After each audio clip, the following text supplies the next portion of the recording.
Hello, my name is Andy Lowe, and for the past 30 years I've had a very close, useful, professional relationship with Dr. Barney Glaser, the co-founder, the co-originator of the grounded theory research method. So I'm a fan of grounded theory because it's given me two important things. Firstly, it's given me my intellectual autonomy. And secondly, and importantly, it's also, to a large extent, given me my own financial autonomy, because grounded theory works. So when people come along and say they are doing grounded theory when they're actually not, I'm disturbed. And this video is designed to help redress the balance and explain why all these grounded theory remodelers are mistaken.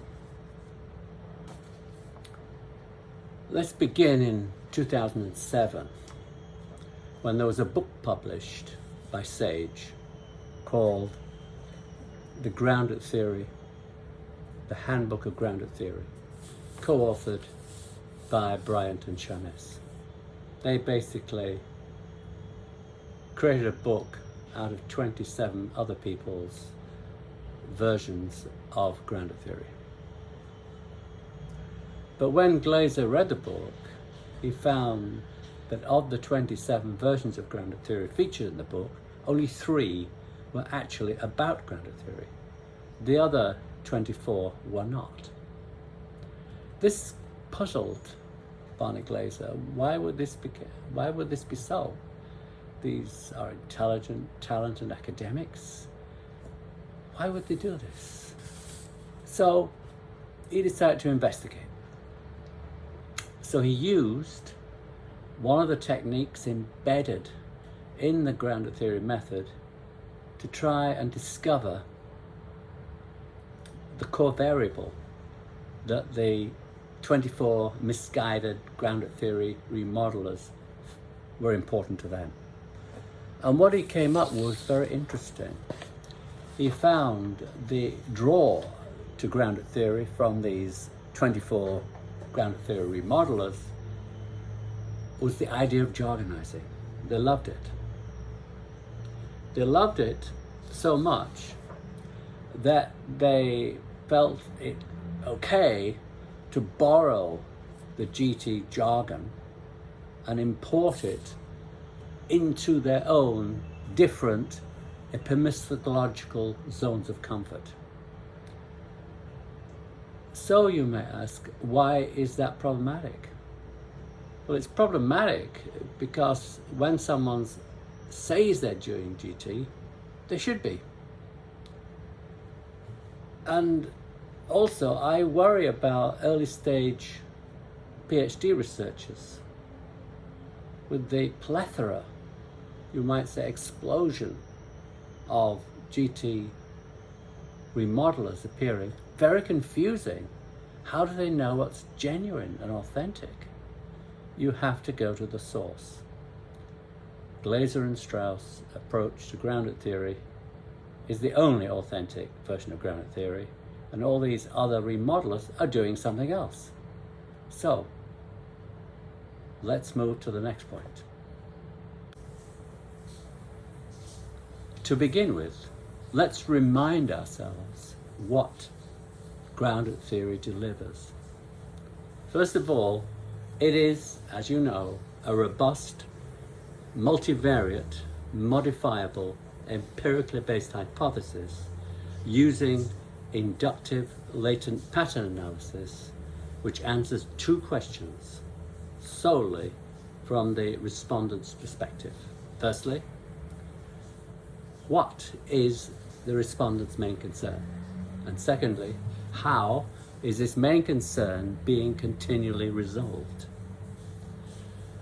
The core variable which GT delivers answers these 2 questions because it's able to account for most of the variation in the data.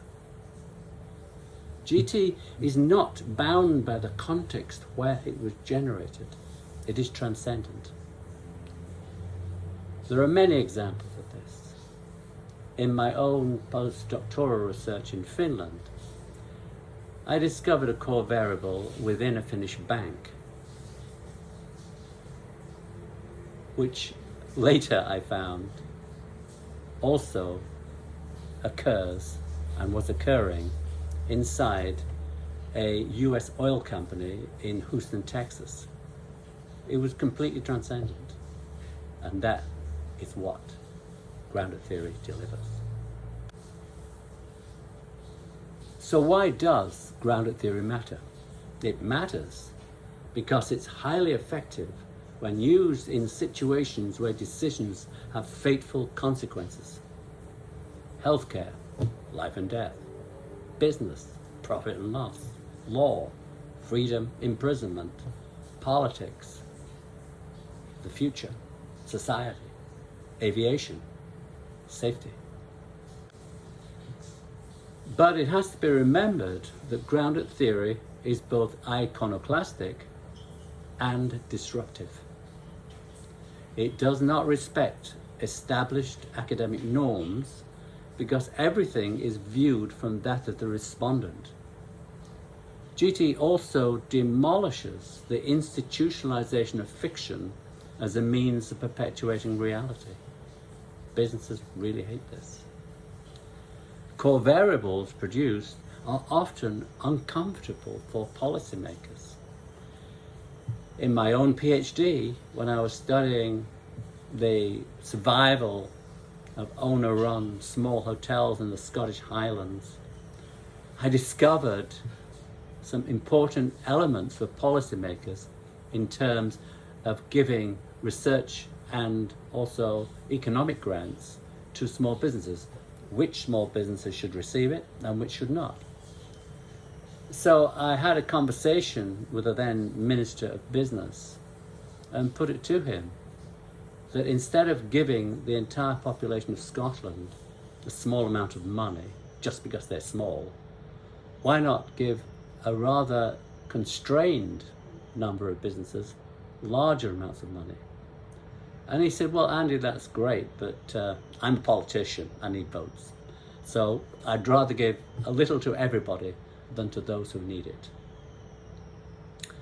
From a research point of view, it's very important to remember that grounded theory is entirely based on emergence, not forcing. And many established academic research methods are deductive rather than inductive. They force. And what happens if you torture the data will always yield in the end, but it may be not appropriate or useful to find and use. The aspect of grounded theory that I particularly want to feature on today is its ability to enable the development of intellectual autonomy amongst early stage PhD researchers. When using authentic grounded theory, the researcher is neither derailed by the literature nor preconceived by any particular epistemological stance. With early training in theoretical sensitivity and coding, it builds self-confidence quickly. Data generation begins almost from day one, at least from a very early stage of the process. And as the researcher gains more confidence, they're able to make the difficult but important transition from substantive descriptive coding to theoretical codes. And one of the key elements which enables this transition is, of course, the theoretical memo, which in essence is a kind of idea silo. Once the researcher has the realization that grounded theory is in fact a delayed action phenomena, much of the stress and strain of not knowing evaporates, because they understand eventually that actually confusion can be very positive. It can even be considered to be a necessary prerequisite to understanding and knowledge. But importantly for the PhD researcher, he's able to situate his contribution within a relevant body of knowledge rather than kowtowing to the big names in literature. And finally, the PhD emerges as an author in his own right during the PhD process. This intellectual autonomy is something which lasts the researcher's lifetime and is important. So why do the GT remodelers want to create their own versions of GT? Why not just use GT? They do it because they like the comfort of their own epistemological rabbit hole. But they want to improve their way of doing research, and they see that the jargon within grounded theory is very seductive and very useful. They love the jargon. The second point is these GT remodelers quite like the feeling of being part of a family of GT methodologies. This is total fantasy, because what they do instead is join a phony family of GT methods. There is only one GT method. It was created in the 1960s by Glaser and Strauss.